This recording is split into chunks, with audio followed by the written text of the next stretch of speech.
Immersed in a cauldron of boiling water, his screams reverberated through the cold air, echoing the agony of his tortured soul. The searing heat tore through his flesh, inch by inch. A slow, cruel death. The crowd, frozen in horror, could do nothing but watch as the man who had once served in kitchens became the very ingredient in his own tragic fate. On April 5, 1531, a chilling grey dawn descended upon London, as if the very heavens sensed the unspeakable horror that was about to unfold. A crowd gathered at Smithfield, where executions and cattle fairs were common, but today an execution unlike any other awaited. In the center of the square stood an enormous bronze cauldron, heated by a crackling fire, its flames dancing ominously. The air was thick with tension as guards dragged forth a bound man, Richard Ruse, a humble cook in the service of Bishop John Pfizer.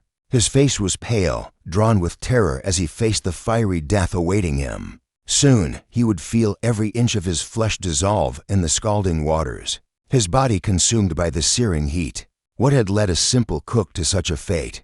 How had he come to stand in front of that cauldron, condemned to a death so brutal, so slow, it would haunt the history of England forever? On this fateful day, Richard Ruse would be boiled alive, the cruelest punishment, a torment that would leave no room for mercy. The crowd watched, the air heavy with anticipation and fear, as this dark chapter of history was about to be sealed forever.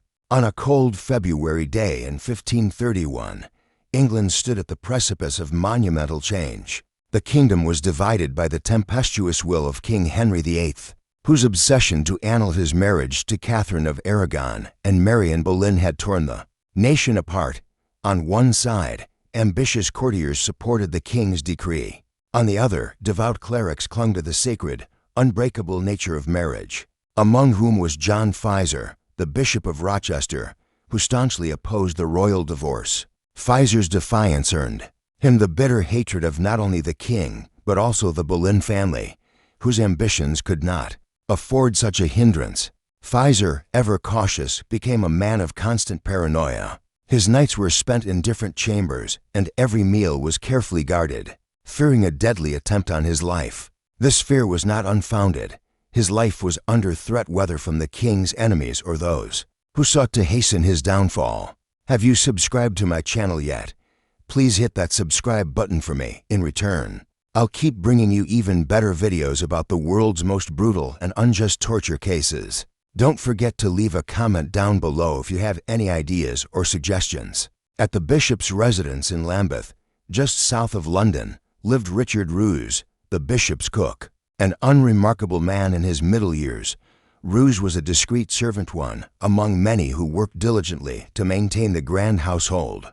He wasn't known for stirring trouble, nor did he possess any qualities that would cause suspicion. But all that changed on the fateful day of February 18th. The bishop, ever the host, prepared a feast for his guests that afternoon. On the menu was a thick, hearty soup, typical of English fare. Ruse, however, had something darker in mind. As he stirred the broth, he secretly added a powder, an unknown substance. His later claims suggested it was a cruel jest, believing it to be a harmless purgative that would cause discomfort, nothing more. But as the guests sat down to eat, Ruse's twisted joke began to take its toll. Pfizer, cautious as ever, barely tasted the soup, perhaps suspecting something, or simply lacking appetite. His guests, however, devoured their portions without a second thought. When the meal ended, the leftovers, as customary, were given to the beggars waiting outside the gates. Among them were Bennet Kerwin and Alice Street, two humble souls who gratefully accepted the food. Little did they know, the soup they consumed would become their undoing. Hours later, their bodies would be found twisted in agony, their lives stolen by the very food they had been given. What had been a simple act of charity turned into a horrific tale of poisoning, a dark chapter that would change Richard Ruse's fate forever. Hours later, the nightmare began. The guests who had consumed the soup were suddenly struck with excruciating abdominal pain. Writhing in agony, they vomited violently, drenched in cold sweat, their bodies convulsing uncontrollably. Pfizer, having only tasted a small amount, was fortunate to survive, though he remained weak and ill. But Bennet and Alice, who had greedily devoured their portions, were not so lucky. Their bodies were found the next day, twisted in horrific contortions, faces frozen in eternal agony. The news spread like wildfire. Whispers of poisoning filled the streets of London, and the terror reached the ears of King Henry VIII. Furious, Henry demanded swift justice. This was no ordinary crime, it was an assault on the very fabric of the monarchy itself. If a bishop could be poisoned, what was to stop an assassin from targeting the king? The monarch ordered an immediate investigation, and soon Richard Ruse, the cook, was captured while attempting to flee. Dragged to the Tower of London, he was subjected to the dreaded rack, a medieval torture device that stretched his limbs until they threatened to tear from his body. In agony, Ruse confessed to his crime, though he claimed he never knew the powder was lethal, believing it to be merely a cruel joke. Surprisingly, the case of Richard Ruse did not follow the usual course of justice. On February 28, 1531, something extraordinary happened. King Henry VIII, a monarch known for his unpredictable temper, personally appeared before Parliament to report the crime. This was not just any ordinary poisoning. It was an act of high treason, an attack not only against Bishop John Pfizer, but against the crown itself. The king, with his iron resolve, demanded immediate action. Parliament, ever eager to please the mercurial king, wasted no time in approving a new law that would forever alter the fate of those who dared poison others. The newly enacted law, 20 to Henry VIII, Chapter 9, classified poisoning as high treason, subjecting the convicted to a particularly brutal punishment, death by boiling. This decision marked a horrifying turning point in English legal history. But it was not simply the death penalty that made Ruse's fate so grotesque. It was the king's personal involvement, his desire to ensure that the punishment would reflect the unspeakable horror of the crime. Henry VIII did not stop there.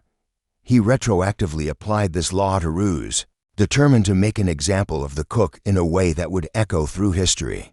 The traditional punishment for high treason was already one of unimaginable cruelty. Those found guilty were dragged by horses, hanged until nearly dead, castrated, and then quartered alive.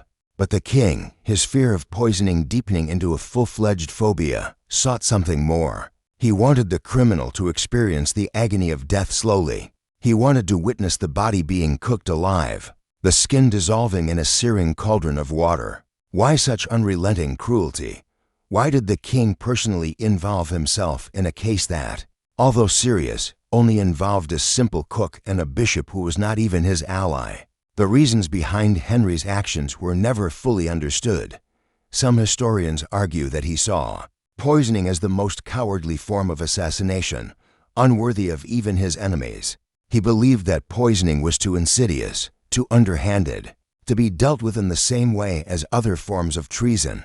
Others, however, suggest more complex political motivations. Some even believed that the Boleyn family, desperate to rid themselves of Pfizer, an obstacle to Henry's marriage plans, may have secretly orchestrated the crime. The imperial ambassador, Eustace Chaput, a staunch defender of Queen Catherine, believed the king's extreme reaction was meant to divert suspicion away from his own political machinations. Some even whispered that Anne Boleyn and her father might have played a part in the conspiracy, using Ruse as a pawn in a deadly political game. As the whispers of the poisoning spread, Richard Ruse's fate was sealed. His execution was set for April 5, 1531. The crowds gathered at Smithfield, eagerly anticipating the spectacle.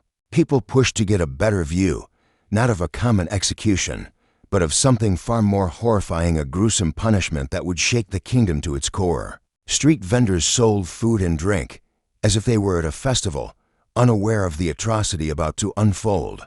Ruse was led to the massive bronze cauldron, already bubbling with water. Some accounts suggest that he was sedated with alcohol, a final act of mercy for a man about to face a brutal death. The guards stripped him of his clothes and lifted him above the cauldron. A priest quickly recited a prayer, offering absolution for his sins, though there would be no relief for his body. The horror began. Ruse was submerged 3 times in the boiling water. The first time, only his legs were dipped into the cauldron. His screams pierced the air as his flesh began to separate from his bones. The crowd recoiled in horror, some fainting, others unable to bear the sight. On the second dip, his torso was submerged, and the water turned a sickening pink as it dissolved his flesh. His screams were no longer human, they became gurgling gasps for air, his body slowly being cooked alive. Finally, in the third and last dip, Ruse was completely submerged, and death, though agonizing, finally freed him from his torment. This execution, a terrifying reminder of the dark and unforgiving world of 16th century England, would forever haunt the annals of history, a testament to the cruelty that could arise when the whims of power and fear collided. Please share your thoughts in the comments section. I will discuss this case with you in more detail. Don't forget to subscribe to my channel. Richard Ruse's execution was far from a singular event. Thanks to a new law enacted by King Henry VIII, anyone convicted of poisoning would suffer the same gruesome fate. In 1542, a woman named Margaret Davies met her end at Smithfield for allegedly poisoning 3 households. Where she worked, the horrific method of execution, death by boiling, was not abolished until the reign of Edward VI, Henry's son, as part of reforms aimed at curbing the most barbaric punishments. But Richard Ruse's fate, shaped by a volatile period in England's history, remains one of the darkest examples of justice gone awry. Ruse's punishment was particularly disturbing, not only for its brutality, but also for the political forces that fueled it. He became a victim of the tumultuous religious and political upheaval sweeping England. John Pfizer, the bishop Ruse allegedly sought to poison, would face his own tragic fate just a few years later. In 1535, Pfizer was executed for refusing to recognize Henry VIII as the supreme head of the Church of England. His severed head was displayed on London Bridge until it became a grotesque, unrecognizable mess.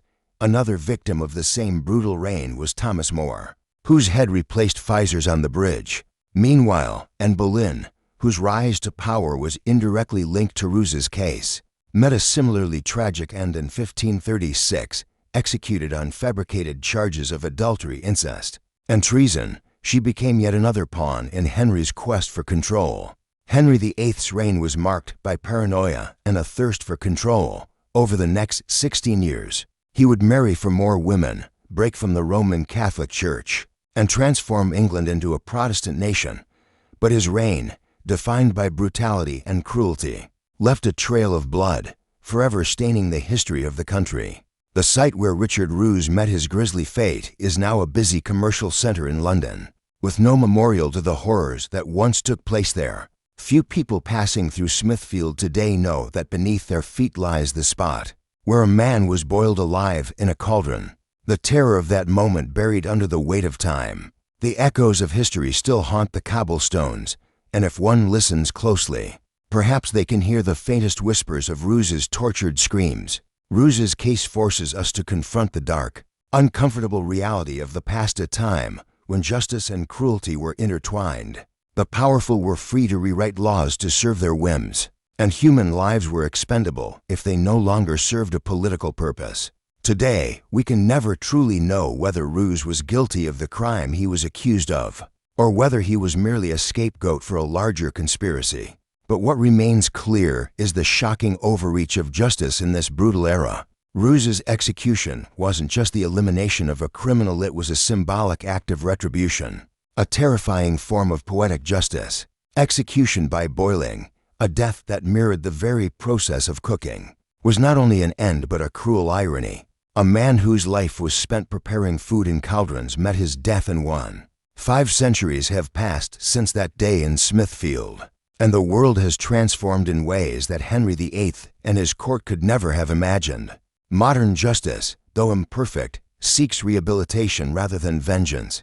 Yet, the story of Richard Ruse endures, a stark reminder of how thin the line is between civilization and barbarism, and how easily those in power can turn institutions meant to protect into tools of terror.